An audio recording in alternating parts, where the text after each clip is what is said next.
শতরূপে সারদা বই থেকে পাঠ, বিষয় নিবেদিতার ধ্রুব মন্দির, শঙ্করী প্রসাদ বসু। এবার পঞ্চম পর্যায়ে আলোচনা রামকৃষ্ণ সারদা সম্পর্ক প্রসঙ্গে নিবেদিতা। পরবর্তী অংশ। শ্রীমায়ের আত্মবিলয় সম্বন্ধে অনেক কথাই পড়েছি, কিন্তু এখানে যে অভিনব তাৎপর্য উদ্ঘাটন করা হয়েছে এবং তাতে যে নূতন মাত্রা যোজিত হয়েছে তার তুল্য কিছু পেয়েছি কিনা সন্দেহ। 16ই মার্চ 1899 চিঠিতে পাই, সারদা দেবী নিবেদিতাকে বলেছেন শ্রীরামকৃষ্ণ কালীর অবতার।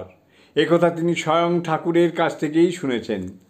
এর কিছুদিনের মধ্যেই নিবেদিতা কালী দি মাদার বইটি লেখেন। তাতে দীর্ঘ রামকৃষ্ণ কথা ছিল।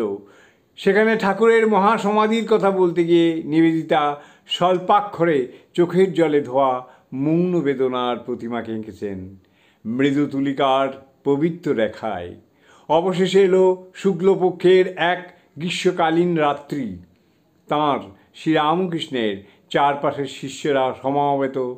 তাঁরা বুঝতে পেরেছেন এবার সময় হয়েছে সেই পরলোক প্রস্থানের, যেখানে থেকে আর প্রত্যাবর্তন নেই।